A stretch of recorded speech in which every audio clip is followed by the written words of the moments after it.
PCDC member chairman जानांगौ एसे गोरों जानो नांगौ बिराद मावथि जानो नांगौ नाथाय सोरबा सासे थगायनानै जाग्रा मानसिखौ जुदि चेयारमेन मेम्बार फाथियोब्ला आरोबाव फिन बिटिसिखौ गोदोलांहोनाय PCDC एबा BPF नि जाय मावथिफोर जाय दैदेनगिरिफोर बेबादिनो जाहैगोन ओंखायनो बेबादिखौ जों सांग्रां होनो थाखाय थांखांनाय समफोराव जायफ्रा बेबायदि जाखुन्दा महरै रायजो राजाखौ गाज्रि लामाजों लांगासिनो दङ बे बिटिसि ओनसोलखौ जाय बिथांमोना गोबोर थांगासिनो दङ बिथांमोनखौ जोङो रायजो राजाफोरनि लुबैनाय बादियै जोंनि गांनाय उखैनायखौ सुफुंनो थाखाय नोंथांमोननि मावजानो लुबैनाया थार लामाजों मावजानायनि थाखाय जोङो साफा साफा गोग्गो मोजां सायख'नानै PCDC level village council level बेफोरखौ जोङो दैदेननो थाखाय खाबु होनो नांगोन आरो बे खाबुनि गेजेरजोंनो जोङो रायजो राजानि थार उखैनायखौ जों सुफुंनो हागोन। दा सिबिनां रायजो राजाफोर आं नोंथांमोननो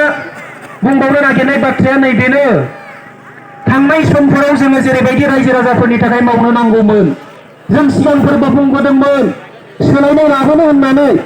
नाथाय बे सोलायनायखौ लाबोनो थाखाय जोङो सरखार दायोब्लासो होनदोंमोन सरखार दायाब्ला बिटिसिआव सोलायहोनाया असम्भब नाथाय सोलायनाय लाबोनो परिबर्तन लाबोनो होननानैनो BPFआबो 17 बोसोर खुंबोबाय बे 17 बोसोर खुंनायाव बिथांमोना सोलायहोनो थाखाय जेबो सोलायनायनि खामानि मावाखिसै नाथाय जोङो सरखार दानायमोनब्ला थारैनो सोलायनायनि थाखाय खामानि मावनो हागौमोन जों बुंनाय बायदि रायजो राजाफोर लुबैनाय बायदि जोङो खामानि मावनो हागौमोन जोङो थांनायाव देरहादोंमोनब्लाबो बेबायदि परिबर्तननि नामाव रायजो राजाया गोबां भट होनानै जोंखौ मोनफ्रोमबो जायगायाव समस्या देरहाहरनो हायैनि थाखाय जोङो सरखार दानो हायाखिसै नाथाय देग्लाय 17 बोसोराव मा मावदों मा मावाखै बेखौ बुजिबाय बुजिनानै देग्लाय जोंखौ थार सोलायनाय लाबोनो थाखाय भट होनो थाखाय साफ्रोमबो मानसिफ्रा लैहोर लैहोर ओंखारबोदों दिनै BPFनिफ्राय गोबां मानसि गुगाबोनानै BPFआ सोल्लां फोल्लां जाबाय अफिसाव जिरायग्रा मानसि गैला जाबाय थाखा राननो मानसि गैला जाबाय थाखा होबाबो थाखा लाग्रा मानसि गैला रायजो राजाफोर बेखौ मिथिखा दिनैनि समाव ओरैबायदि सोल्लां फोल्लां जानो हमबाय नाथाय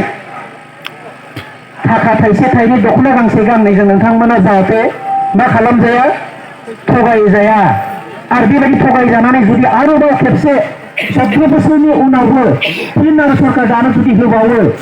अब्लानिया आरोबाव 50 बोसोर गाहाम जोङो उनफिननानै थानो नांगोन दा ओंखायनो रायजो राजाफोरनिखौ जोङो सिगांग्रो